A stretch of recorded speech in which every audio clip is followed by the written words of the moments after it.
Good morning दोस्तों। Section 13B,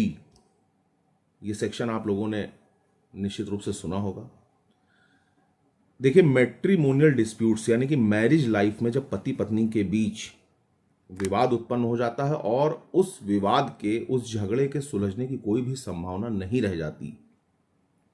यानी कि पार्टीज ये तय कर लेती हैं कि अब उनका अलग हो जाना ही बेहतर है और वो ये चाहती हैं कि बिना किसी बहुत ज़्यादा झालमेल में पड़े, बिना किसी बहुत ज़्यादा विवाद में, बिना पुलिस थाने के चक्कर लगाए, वो सुकून से एक दूसरे से अलग हो जाएं और अपनी आगे की लाइफ जिएं। तो उनके पास क्या बेहतर विकल्प है, उसी के बारे में मैं आपको आज अपडेट करने आया हूं। Section 13B Hindu marriage act एक ऐसा सेक्शन जो आपको बिना किसी लफड़े, विवाद और झंझट में पड़े सुकून से एक दूसरे से सेपरेट करने से रिलेटेड सेक्शन है। उसकी प्रक्रिया और उसके परिणाम के विषय में मैं आप लोगों को बहुत ही कम समय में अपडेट करने आया हूं। लेकिन इसके बारे में आपको कुछ भी बताने से पहले मैं आप लोगों से ये रिक्वेस्ट कर रहा हूं कि अगर आप लोगों ने अभी तक मेरे इस चैनल को सब्सक्राइब नहीं किया है तो प्लीज़ मेरे इस चैनल को सब्सक्राइब कर लीजिए, जिससे आपको आपके किसी भी मामले से जुड़े हुए लीगल अपडेट्स, आपकी समस्याओं से जुड़ी हुई लीगल जो जानकारियां मैं दे रहा हूं वो आप लोगों को समय से मिलती रहें और आप लोगों की जिंदगी में जो झंझट हैं, जो विवाद हैं, उनको काफ़ी हद तक किसी न किसी प्रकार से आप रिजॉल्व कर सकें, अपनी लाइफ में उसको यूज़ कर सकें। तो चलिए, मैं बिना वक्त गंवाए आप लोगों को जल्दी से ये बता देता हूं कि बहुत ही कम टाइम में मैं आप लोगों को अपडेट करता हूं कि सेक्शन 13B और इसके परिणाम क्या है। तो देखिए, section 13B Hindu marriage act जो सेक्शन है, उसके माध्यम से आप लोग सिर्फ और सिर्फ 6 महीने के अंदर बिना किसी प्रकार की थाना कोतवाली किए, बिना एक दूसरे से लड़े, झगड़ा विवाद किए, सुकून से एक दूसरे से सेपरेट हो सकते हैं। इसके लिए जो बेसिक नॉर्म्स हैं वो ये हैं कि कम से कम आप लोगों के विवाह के 1 साल की अवधि पूरी हो गई हो। सेक्शन 13B का जो बेसिक रूल है वो ये है कि कम से कम 1 साल की अवधि आपके विवाह से और उस केस की फाइलिंग तक पूरी होनी चाहिए। अगर किसी भी तरीके से मान लीजिए 6 महीने में विवाद होने लगा तो देखिए, आप लोग म्यूचुअली एक दूसरे से बात करिए और 1 साल की अवधि बीतने का वेट करिए। बहुत सारे लोग कुछ इलीगल टैक्टिक्स अपनाते हैं और मैं उन चीज़ों के बिल्कुल विरुद्ध हूँ। मैं आप लोगों को कोई भी ऐसी राय नहीं दूंगा जिससे आपका आगे का फ्यूचर और करियर खतरे में पड़े। इसलिए मैं आप लोगों को बता रहा हूँ कि उस 1 साल की जो अवधि है उसके पूरा होने का आप लोग इंतज़ार करिए और बीच में किसी प्रकार के कोई भी इलीगल टैक्टिक्स मत अपनाइएगा। कोर्ट ऑफ लॉ में क्लीन हैंड जाइए। तो शादी के 1 साल की अवधि पूरी होते ही आप section 13B Hindu marriage act के अंतर्गत अपने लॉयर के माध्यम से केस फाइल करिए। जब आप फर्स्ट डेट पे कोर्ट के सामने अपीयर होंगे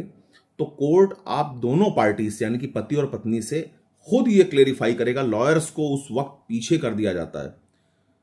ठीक है, क्योंकि दोनों पार्टीज के जीवन का प्रश्न होता है। तो कोर्ट खुद इस चीज की क्वेरी करती है कि क्या वो लोग अपनी मर्जी से कोर्ट के सामने आए हैं, अपनी मर्जी से अलग होना चाहते हैं, कोई विवाद झंझट उनके बीच और तो नहीं शेष है, कोई और उनकी डिमांड्स तो नहीं है, एक दूसरे पर कोई लायबिलिटी तो नहीं है। इन सारी चीजों को क्लेरिफाई करने के बाद अपने सामने ओरिजिनल सिग्नेचर्स लेने के बाद ही वो सेक्शन 13B का केस एडमिट किया जाता है।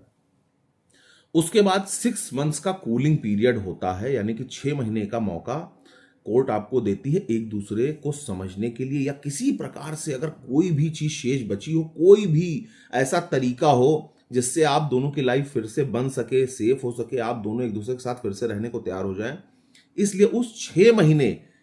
की अवधि, जो आप केस दाखिल करने के ठीक 6 महीने बाद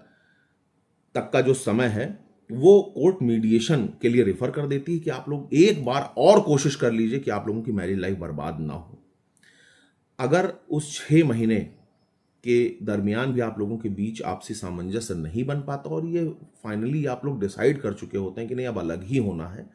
तो जस्ट बिल्कुल जब 6 मंथ्स खत्म होता है उसके बाद एक जो डेट कोर्ट लगाती है, उस डेट पर आप कोर्ट में जब अपीयर होते हैं तो कोर्ट फाइनली फिर से आपसे एक बार ये क्लेरिफाई करती है कि हाँ भाई, आपने क्या सोचा, कोई संभावना है एक दूसरे के साथ रहने की। अगर फिर भी आप लोग अपने स्टेटमेंट्स देते हैं और वो स्टेटमेंट्स आपके रिकॉर्ड होते हैं, पार्टीज के स्टेटमेंट्स कोर्ट खुद रिकॉर्ड करती है और ओरिजिनल सिग्नेचर कराती है कि हाँ भाई फाइनली हम लोग एक दूसरे के साथ नहीं रहना चाहते और अब हमको डाइवोर्स की डिग्री दे दी जाए, डाइवोर्स का ऑर्डर पास कर दिया जाए और हम लोगों को सेपरेट कर दिया जाए। तो ऐसी परिस्थिति में कोर्ट आप लोगों को डाइवोर्स की डिग्री दे देती है और ऑर्डर करके आप लोगों को सेपरेट कर देती है। बहुत सारे मामलों में देखा गया कि 13B होने के बाद भी कभी कभी जब आगे चल के झाएझाएं होती है, विवाद होता है दोनों पार्टियों के बीच, कोई किसी चीज को लेकर के कुछ याद आ जाता है और मनमुटाव की स्थिति हो जाती है, तो लोग एक दूसरे को धमकी देते हैं हम ये करा देंगे, इसको खारिज करा देंगे। तो बिल्कुल भी इस चीज के चक्कर में मत पड़िएगा। ये याद रखिएगा कि सेक्शन 13B के अंतर्गत अगर आपने डाइवोर्स एक बार ले लिया तो जो पार्टी सुकून पसंद है, अमन पसंद है, उसको घबराने की जरूरत नहीं, और जो बवाली है वो कुछ कर नहीं पाएगी, ये भरोसा रखिएगा। खोपड़ी के बल आदमी खड़ा हो जाए लेकिन ना, फिर उसका कोई अल्टरनेट नहीं है। आप चिल्लाते रहिए, सामने वाला रोता रहे, कोई मतलब नहीं। अगर म्यूचुअल कंसेंट से एक बार आप लोगों ने डाइवोर्स ले लिया तो दैट इज फाइनल। तो इसलिए ये सेक्शन 13B बिना किसी लफड़े विवाद और बिना किसी पुलिसिया कार्यवाही के, अपनी लाइफ में इंटरफेरेंस के, ये बिल्कुल एकदम सुकून वाला तरीका है कि जिस तरीके से आप अपने लॉयर के माध्यम से कोर्ट ऑफ लॉ में जाके पारिवारिक न्यायालय में मुकदमा दाखिल करके और सुकून से बिना एक दूसरे से लड़े झगड़े, उस सेक्शन 13B में अगर कोई चीज़ लेन देन से रिलेटेड है, कुछ भी है, तो आप लोग उसको भी अपना आपसी सहमति से उस सेक्शन 13B के केस में मेंशन करा सकते हैं, सुलहनामा लगा सकते हैं और बहुत ही सुकून से आपका ये डाइवोर्स फाइनलाइज हो जाएगा।